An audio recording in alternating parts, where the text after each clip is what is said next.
In this class, we will see the liver, mainly the presenting parts of the liver.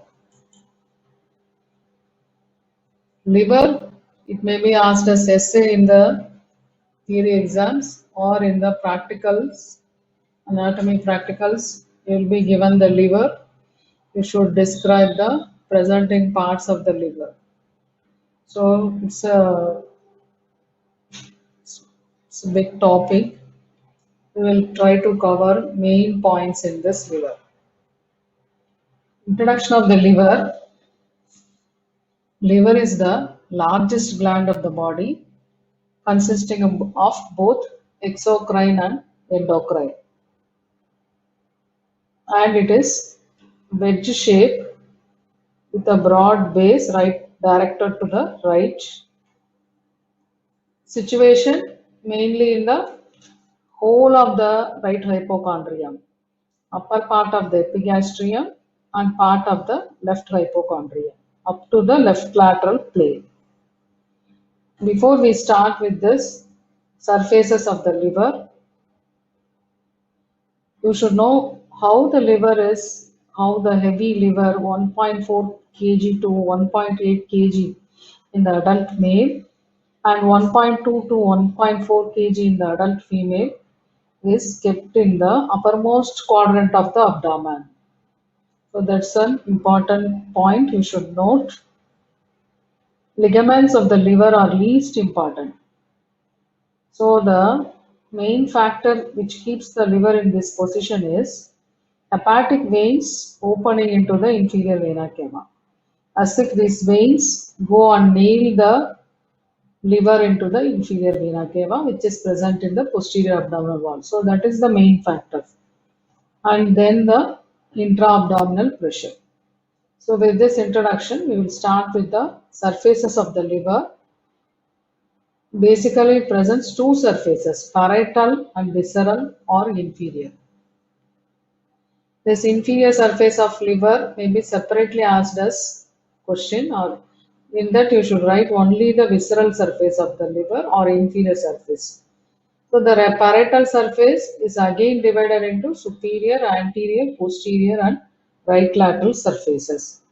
The liver has only one sharp inferior border.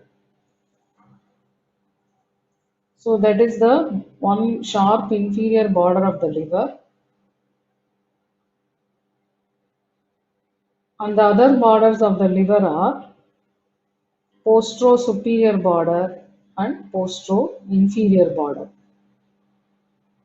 Three borders, out of which the inferior border is well defined, sharp, and the other borders are postero-superior and the postero-inferior borders. This postero-superior border separates the anterior and the postero-superior border separates the posterior and the superior surface. So this posterior and superior surface is separated by the postero-superior border. Postero-inferior border separates the it separates what surfaces? Posterior surface and inferior surface. So we will see that in the image. I think you can understand. So this is the anterior surface of the liver. So all the parietal surfaces will be related with the diaphragm.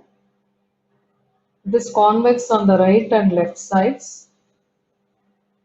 And in the middle, you have the falciform ligament attachment. It is subdivided into anatomical right lobe and left lobes by the attachment of the falciform ligament. This surface contains broad right part, narrow left part, and intermediate. This is the intermediate part. Right part, it lies beneath the right costal margin, so that it will be related to the diaphragm. So as all the parietal surfaces, diaphragm. So this will be related with the diaphragm. Outside this, we will have the 6th to 10th ribs on the right side. So in between the ribs, and the diaphragm, you will have what? The lower margins of the right lung and pleura. Left lobe or left part will be related with the left costal margin here, so that it will be related only with the costal cartilages. Here it is related to ribs. This is not extending up to the ribs, so it is related to 7th and 8th costal cartilages. This intermediate part will be related to the, so this is right costal margin, this is left costal margin. What will be the bone related here? Xiphoid process. So these are the relations of the anterior surface of the liver. So same thing we have explained with the picture. Right part ribs 6th to 10th ribs, left part 7th and 8th costal cartilages. In between the middle, xiphoid process. Superior surface of the liver. It is convex on the right and left sides, and it is depressed in the middle. Why it is depressed? Which viscera is situated above this, above the diaphragm? Heart. So this is depressed due to the cardiac impression. And this right and left sides are molded with the cupola of the diaphragm, accurately molded. So above this, what will be present above the cupola of the diaphragm? Base of the corresponding lung and the pleural sac. So here in the cardiac impression, it will be related to the inferior surface of the heart or the diaphragmatic surface of the heart, separated by the fibrous pericardium and the pericardial sac.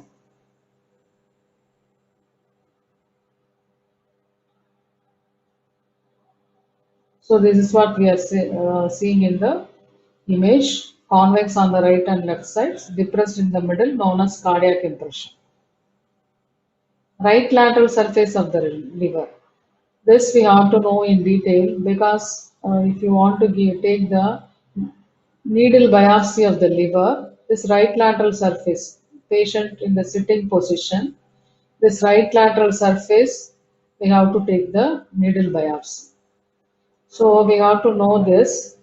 It is covered by the diaphragm and 7th to 11th ribs of the right side. In between this diaphragm and ribs, upper one third will be related to lower border of the right lung and right pleural sac. Middle one third will be related to the osteodiaphragmatic recess of the right pleura. So if you want to take the needle biopsy of the liver, you should take mainly in the lower one third of the right lateral surface. So we should know 7th to 11th ribs. So below the 10th rib, between the 10th and 11th ribs, no lung and pleura, only diaphragm. So you can put the needle in this region in the right lateral surface of the liver. Posterior surface of the liver. Posterior surface of the liver presents 5 features. From right to left, we have to know. First is the bare area. What is this bare area? Means non-peritoneal area. In the liver, we have many non-peritoneal areas, but we are calling this as bare area because it is the largest non-peritoneal area, where it is on the posterior surface of the right lobe.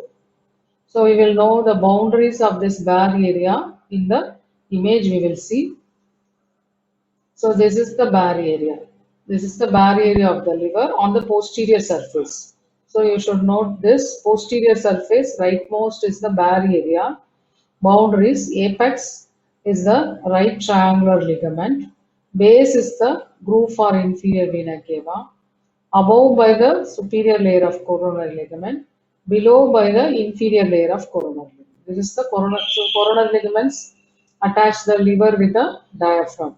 So this is the superior layer of coronary ligament, and this is the inferior layer of coronary ligament. This bare area will be related to the right suprarenal gland. So we have finished the one feature, bare area.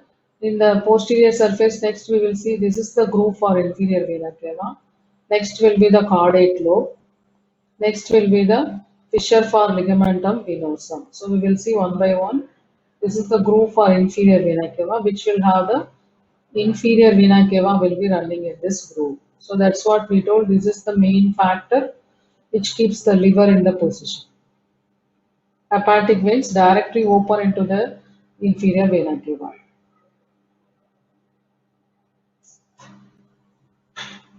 It's a non-peritoneal vertical groove and its floor is pierced by the hepatic veins. The hepatic veins are arranged in two groups, upper group, lower group. Upper group, right, intermediate and left veins. Lower group consists of usually two veins on the left side, one on the right side. So directly opening these hepatic veins into the inferior vena cava. They don't pass through the porta hepatis. This is the main factor which keeps the liver in the position. Next we saw in the posterior surface in the image caudate lobe. So caudate lobe, we will again see the picture. So this is the caudate lobe. So we have completed this bare area groove for inferior vena cava caudate lobe. What are the boundaries? Right side is groove for inferior vena cava. Left side is fissure for ligamentum venosum. Above is this is the postero-superior border. It separates the superior surface and the posterior surface. Below is the porta hepatis. So this is the caudate lobe. So what we should know about this caudate lobe is this is the only part of the liver covered with the peritoneum of the lesser sac. So we have finished this. Now we will see this fissure for ligamentum venosum. It's a deep vertical cleft which cuts through the liver so that it will contain. This is also non-peritoneal. This floor is also non-peritoneal. It lodges the ligamentum venosum. What is this ligamentum venosum? Which is the remnant of the ductus venosus in the fetal life. What is this ductus venosus? The ductus venosus connects the left branch of the portal vein at the porta hepatis with the inferior vena cava, upper left hepatic veins of the or inferior vena cava, so that it shunts the blood of the left umbilical vein in fetal life directly to inferior vena cava, and there will be no shunting of the blood in the liver in the fetal life. So that's why the ductus venosus will be present. Now it is obliterated and it is called as ligamentum venosum. Next is the esophageal impression. So this is the esophageal impression on the posterior surface. So what part of the esophagus? Abdominal part, small part of the esophagus you should have learned in the esophagus section. So it will be about 1.25 centimeter and this is covered with peritoneum.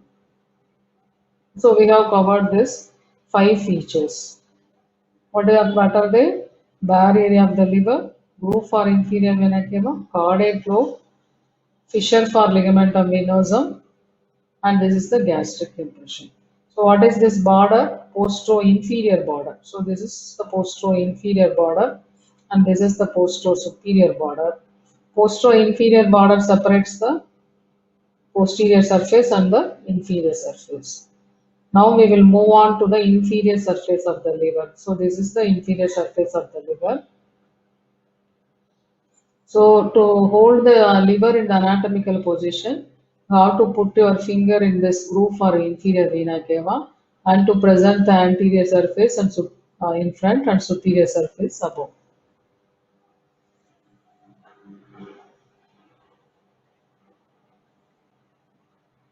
Now this inferior surface of the liver may be asked as separate question for you, visceral surface of the liver. So with this we have covered in the posterior surface of the liver. They are the fissure for ligamentum venosum and groove for esophagus. So now we have completed this posterior surface. Move on to the inferior surface. Inferior surface presents 10 features we have to know or we have to learn from left to right. Posterior surface we learn from right to left. So inferior surface from left to right. So posterior surface from right to left we learn. Inferior surface, So starting from left, here is the esophagus, abdominal part of the esophagus. So now what will be this impression? This will be the gastric impression. Esophagus will be containing a stomach. So that will be related here. What surface of the liver? What surface of the stomach? Anterosuperior surface of the stomach. You have learnt in the stomach section, anterosuperior surface of the stomach is related to the left lobe of the liver. So this is the gastric impression related to the anterosuperior surface of the body of the stomach. Anterosuperior surface of the body of the stomach, close to the lesser curvature. So gastric impression. Next is the here. You can see the small rounded elevation in this place. It is in between the gastric impression and the lower end of the fissure for ligamentum minimum. So this is the gastric impression and lower end of fissure for ligamentum minimum. So this tuber omentale comes in contact with the lesser momentum. So this elevation, so in the pancreas also you will learn another tuber omentale of pancreas in the upper border of the head. But these two tuber omentale are separated by the cavity of the lesser sac. They come in contact close, but they are not near. They are separated by the cavity of the lesser sac. So we have completed this gastric impression, tuber omentale. So this is the fissure for ligamentum teres. What is this? It's a deep cleft. So this is the fissure for ligamentum teres, which extends from the notch on the inferior border of the liver to the left end of porta hepatis. So this is porta hepatis, yellow color is marked. So here from the notch on the inferior border of the liver to the left end of porta hepatis. It contains the ligamentum teres hepatis, which is the remnant of the obliterated left umbilical vein. So this is containing obliterated left umbilical vein remnant, which will be the ligamentum teres, which is present in the lower border of the falciform ligament. So this is the third feature. Next, this is the quadrate lobe. So this is caudate lobe. This is quadrate lobe. It is quadrilateral in outline, bounded on the right side by the fossa for the gallbladder, left side by the fissure for ligamentum teres, above by the porta hepatis, and below by the inferior border of the liver. So this is the inferior. What is this caudate lobe relation? Quadrate lobe relation. It is related to the first part of the duodenum in the middle. So this is related to first part of the duodenum in the middle. So we have completed this gastric impression, tuber omentale, fissure for ligamentum teres, quadrate lobe. Now we will see the porta hepatis.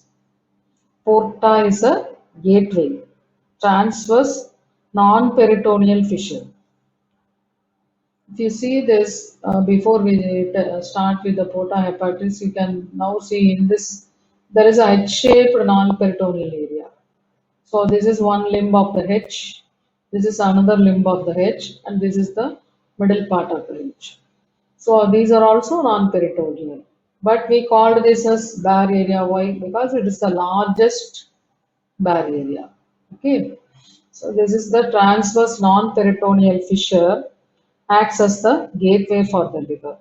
It extends from the neck of the gallbladder on the right side. So this is the neck of the gallbladder on the right side, and between the fissure for the ligamentum extends on the left side between the fissures for the ligamentum venosum and ligamentum teres. It is present in between the two lobes, caudate lobes and the quadrate lobes. Whether it is a true gateway? No, it is not the true gateway. Why? The hepatic veins don't pass through this porta hepatis. They pass through the fissure for inferior vena cava, enter the inferior vena cava. So it is not a true gateway.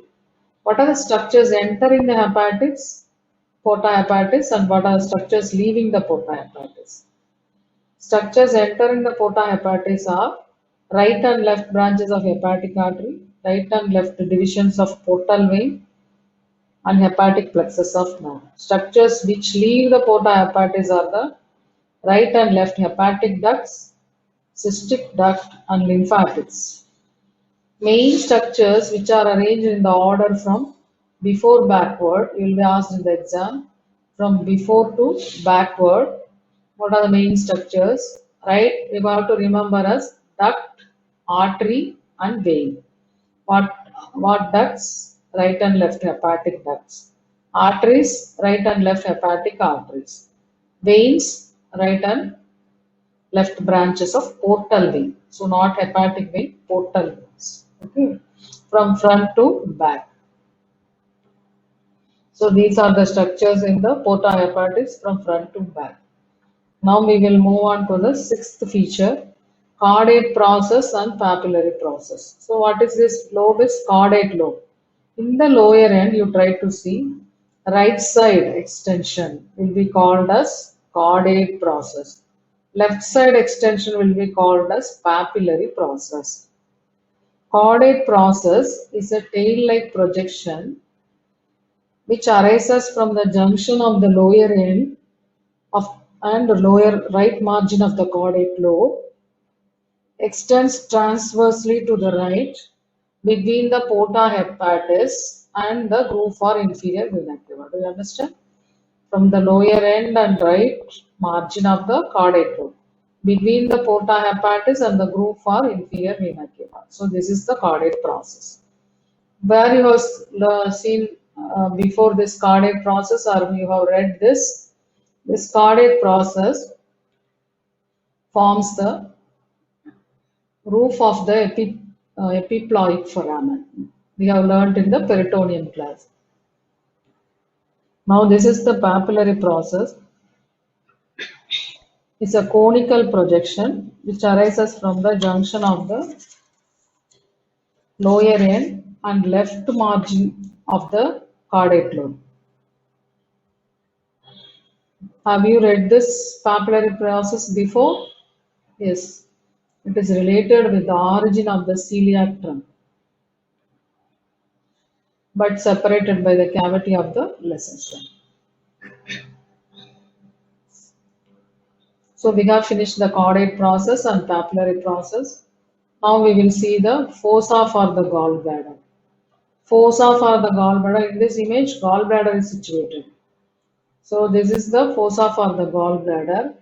It's a non-peritoneal fossa which extends from the cystic notch of the inferior border of the liver to the right end of the porta hepatis. So from this is the cystic notch to the right end of the porta hepatis. It is related to the upper surface of the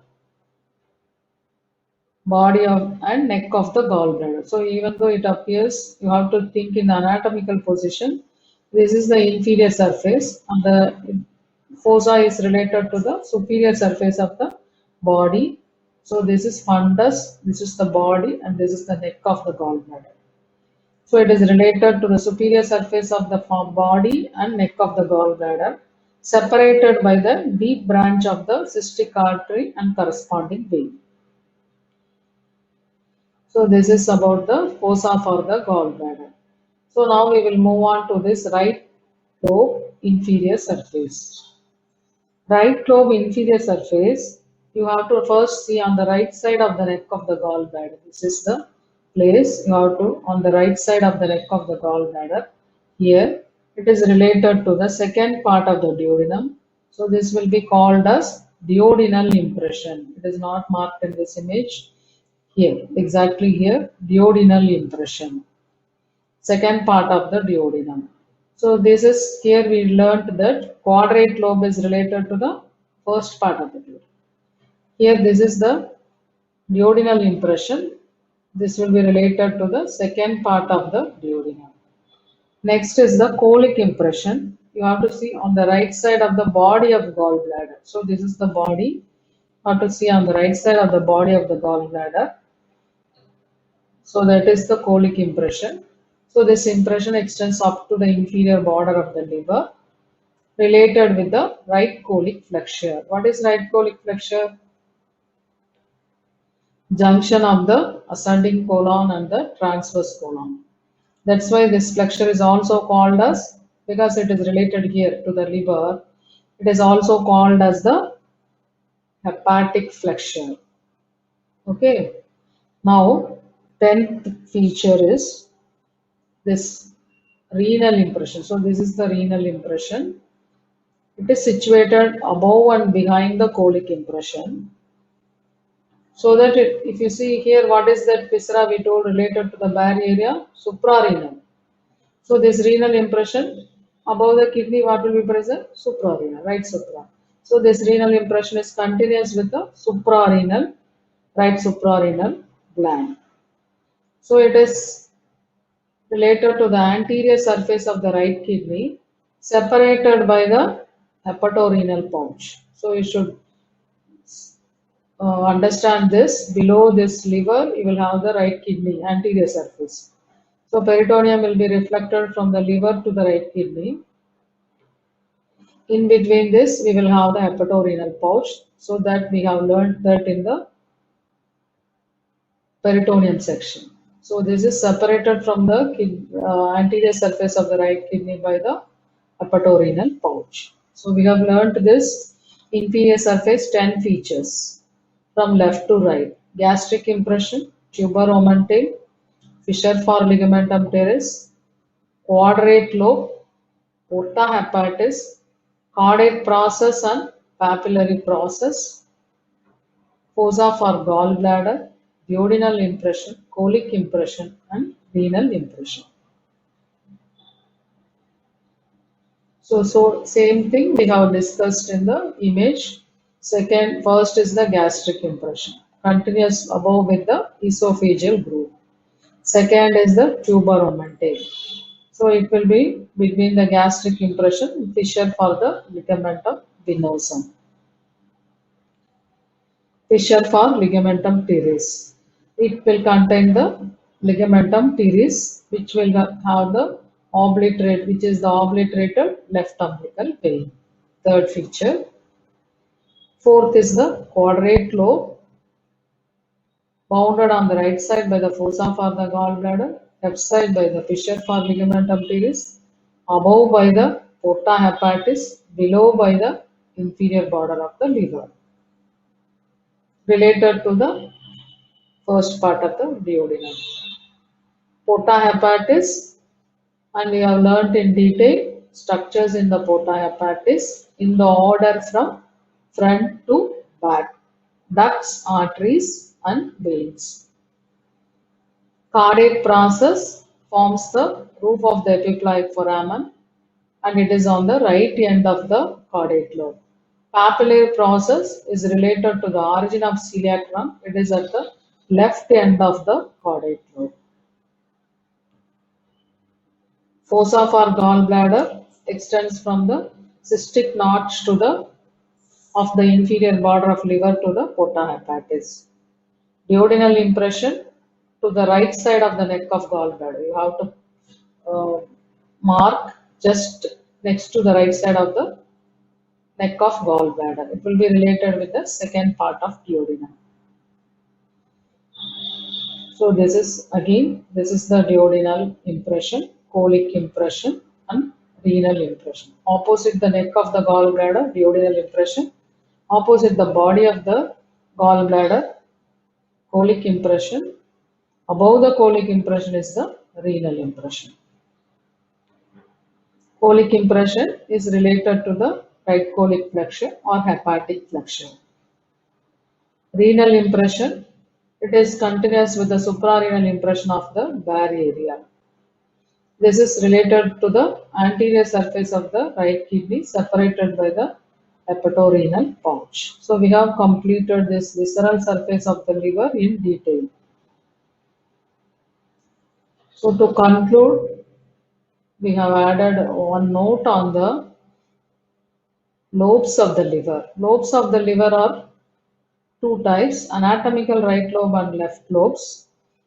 They are demarcated in front by the attachment of the falciform ligament, and below and behind by the fissures for ligamentum teres and ligamentum venosum. Anatomically, anatomically, 5/6 will be a right lobe, 1/6 will be the left lobe. So this is the anatomical, A is the anatomical right lobe and left lobe. What are physiological right lobe and left lobes? Same as surgical right lobes and left lobes of the liver. They are supplied respectively by the branches of portal vein, right and left, and hepatic artery. So that is the physiological and right and left lobes.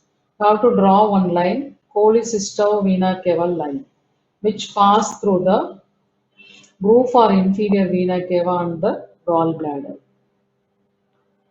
So that is that line, cholecystov-vena cava line.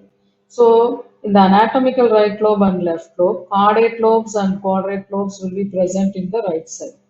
In the physiological right lobe and left lobe, caudate lobes and quadrate lobes will be present on the left side. So I think why we should know about this is this physiological right lobes and left lobes will be having the same right and left branches of the hepatic artery and the portal vein. So this duct and vessels divide into anterior and posterior branches on the right side. On the left side, they divide into medial and lateral branches. So right lobe presents anterior and posterior segments. Left lobe presents medial and lateral segments. Why we should know this hepatic segments? So in the so many visceras we are learning segments, bronchopulmonary segments, renal segments. All these are supplied by the corresponding branches of that viscera. It is important in the surgical resections.